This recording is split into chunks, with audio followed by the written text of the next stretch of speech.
morning YouTube, Tired Metalhead Weatherman here. Hopefully you guys are doing well. It's going to be a quick video before I head out to work here, but still have a slight risk for severe storms today. Not to mention there is a very nasty flood threat that is starting to take shape here. So, oops, I didn't mean to do all that. So we're just going to go ahead and jump into things here. From yesterday's storm reports, we haven't seen any tornado reports actually. There was one tornado that Reed had documented over here towards Louisiana, but I think that stayed in rural areas. So that's great news to be had there. There were of course tornadoes in the early morning hours of Sunday here, like over towards western Georgia, towards LaGrange, for example. But beyond that, really nothing going on there. Quite a few hail reports up north of the cold core set up here too. Were 9 significant hail reports. All of these were to the south. And there were quite a few damaging wind reports as well.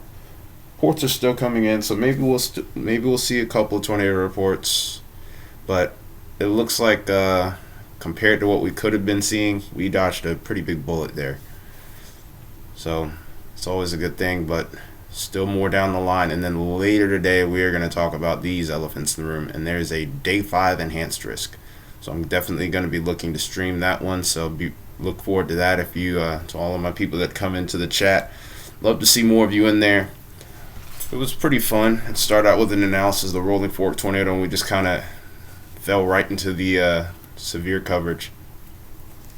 But yeah, anyway, let's go ahead and get into today's threat real quick. Don't really have the time to ramble a bit, unfortunately, but our slight risk extends from Charleston all the way towards Dothan, Alabama. Savannah, you're in there as well. Looks like Augusta might be in there too. It may be just to the south of you. Then we also have just to the south and east of Columbus, we have Warner Robins, Albany in there as well. This is going to be our main threat for severe weather. Cape values are going to be highest across this region. Not to say that we can't get a severe storm as far north as Wilmington, as far to the south as maybe Tallahassee, and as far back to the west as maybe even Houston. This is all due to a stalled out frontal boundary. We've been talking about this setup for the last day or so. This kind of snuck up on us last minute. It's scary to see that moderate risk in effect at level 4 out of 5, but thankfully we did not live up to expectation there. Main threat with this is going to be damaging wind and hail today, but not to say that there isn't a tornado threat. That's going to be mainly for that slight risk region for areas a little bit further off to the east coast here. And then there is a marginal risk for tomorrow that we'll watch. It's going to be more so towards the Gulf Coast and some of the South Atlantic coast here, mainly from areas south of Savannah heading towards Jacksonville and stretching back towards the Louisiana coastline. So the main threat with this is just a little bit of everything. There is a hail threat, tornado and wind threat, all of them marginal variety. And then after that, it looks like we finally will get a break here. We'll quiet down, and then the next storm system will come in, and we'll be right back at it again. Also, one thing to make note of is the incredible flood threat that we've had. I was concerned about this, and I did mention this on stream yesterday, that especially around this area just south of Atlanta and through Montgomery, multiple severe storms were traveling over this area throughout the course of yesterday, and there's still some right now. In fact, if I go onto Radar Omega, we had a tornado warning just a minute ago, shortly before it crossed the Georgia-Alabama line, but back over towards the Grange.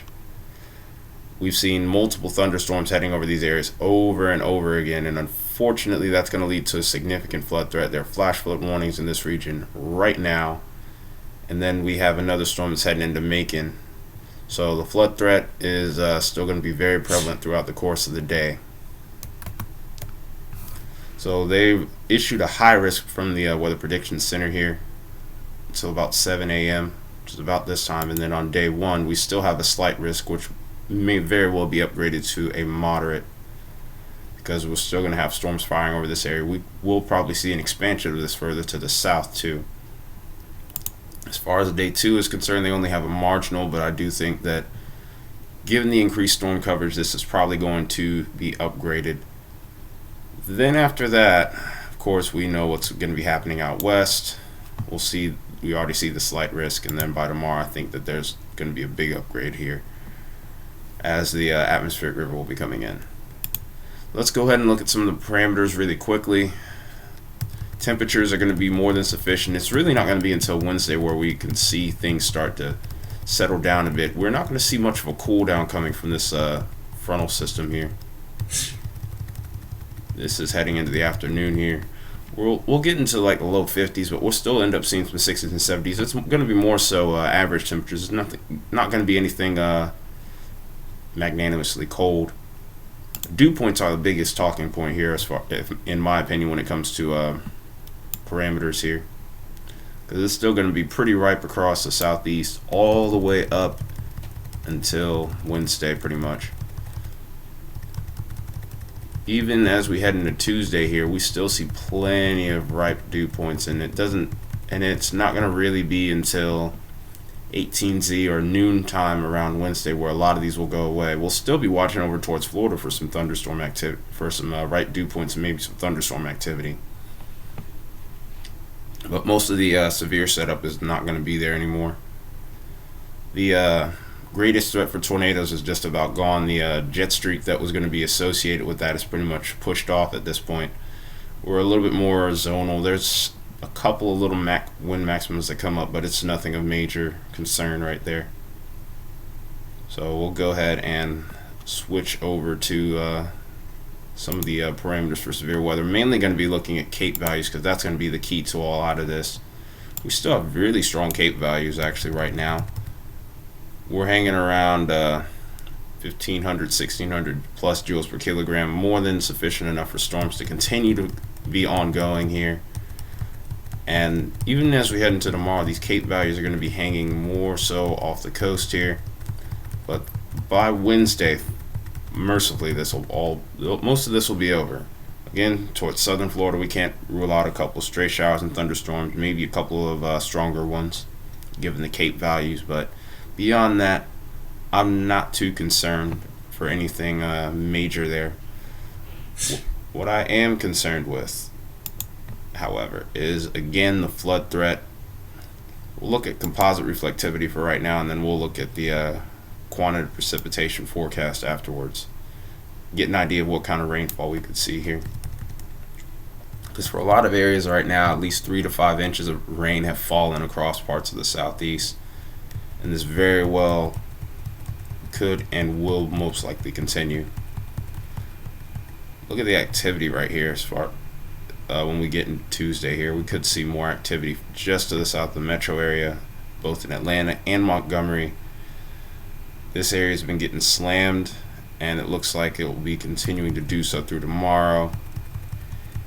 And it's not until Wednesday where things really will start to calm down here, I think.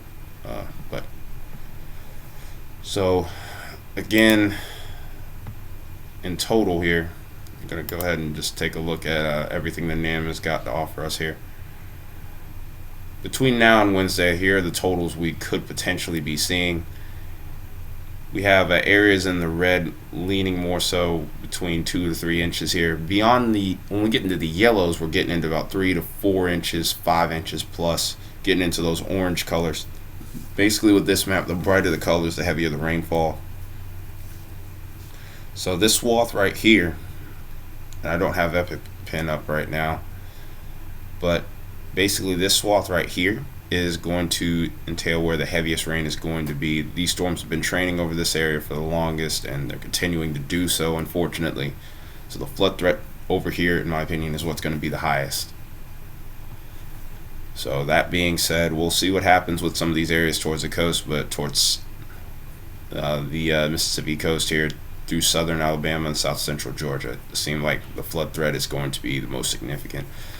That being said, that's the end of the video here. I'm going to hurry up and get ready to get out of here. If you liked what I did in the video, of course, you know what to do. Hit that like button, subscribe if you haven't already. Share this video to anyone that may find it useful today. Tell them to be on the lookout for a flood threat if anyone in these areas. But that being said, this has been Tyler, Metalhead Weatherman. I'll see you guys in the next one, which will probably be this afternoon. Until then, take care and have a good day.